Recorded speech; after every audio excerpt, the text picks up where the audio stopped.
Welcome to The Explainer. Today, we're digging into a really tricky idea. What if the policies we create to fix injustice actually end up pulling a nation apart? We're going to look at the hidden and pretty profound costs of a state choosing to govern by identity. So let's start with the central puzzle here. It's a real paradox, right? You've got policies created with the absolute best intentions, designed to fix things, to right historical wrongs. But what happens when those very same policies seem to lock people into these rigid group identities, making them more permanent instead of less? That's the question we're tackling. All right, to really get to the bottom of this, we first have to wrap our heads around a key concept from our source material. What does it actually mean when we say a state governs by identity? Now, to be super clear, this is way more than just, acknowledging diversity. This is a very specific, deliberate administrative choice. It's when the state decides that your group membership, the one you're born into, is going to be the main way it organizes justice, hands out opportunities, and decides who gets access to what. It becomes official. Okay, so that immediately begs the question, why on earth would a state go down this road? It seems so risky. Well, according to the source we're looking at, the answer is kind of shockingly simple. It's an administrative shortcut. For a government bureaucracy, this is just easier. First, it simplifies a super complex problem. It takes all the messy realities of why people are disadvantaged and just boils it all down to one neat label. Second, it kind of shifts the responsibility. The problem is no longer about, say, failing schools or about a bad economy. Nope, it's about an individual's inherited group status. And third, it stabilizes politics by creating these neat, predictable voting blocks that can be targeted with benefits.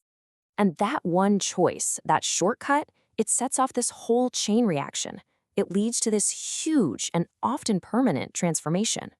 This is the moment when identity stops being a social idea and starts being a bureaucratic fact. Just look at the difference here. Before the state gets involved, your identity can be pretty fluid, right? It can be negotiated. It depends on the context. But the second it gets put on a government form, boom, it's permanent, it's fixed, it's centrally managed. What was once a social feeling becomes a hard, bureaucratic reality.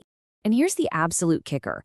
Once that identity is written down in paperwork, it gets frozen in time. It can't just fade away as society changes. Your personal success, your individual choices, they don't matter to the form. The state's machinery isn't just recognizing who you are, it's actively working to preserve that label forever. Your identity becomes an administrative destiny. Now remember, these policies almost always start from a good place. They're meant to correct a real injustice. But, as our source points out, there's a massive, hidden flaw baked right into their design. This quote it nails it. The problem isn't the starting point. The problem is that these policies are built with no off-ramp. There's no way out. I mean, think about it. A truly corrective policy would have three things that these usually lack. A review process to ask, hey, is this still necessary? A way for people to graduate out of the category. And a sunset clause, a built-in expiration date. When you don't have that exit logic, the very policies designed to make identity less important end up making it the most important thing of all. And this whole no-exit problem doesn't just trap individuals. Over time, it starts to fundamentally change our institutions and whether we can even trust them. This table shows the shift so clearly.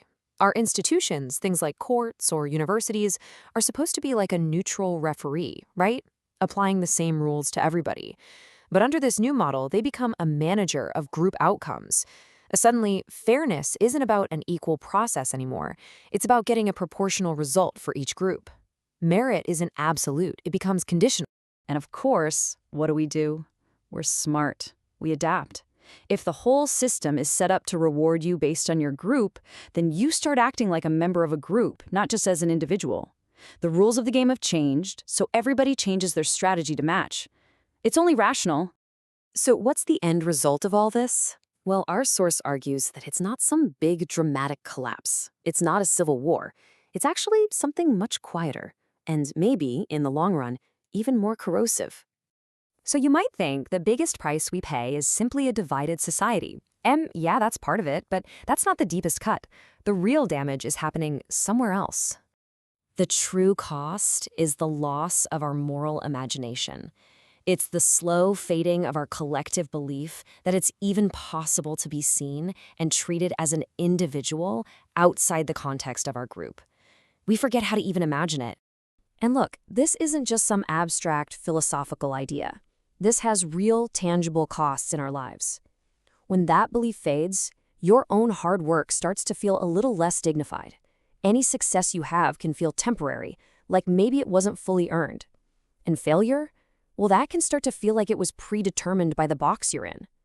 Hope stops being a shared public project and becomes something you just keep to yourself. Which leaves us with this final and frankly chilling thought. The systems we build, what we choose to govern, we end up preserving. And if we preserve these categories for too long, they stop being a tool and they start being a cage.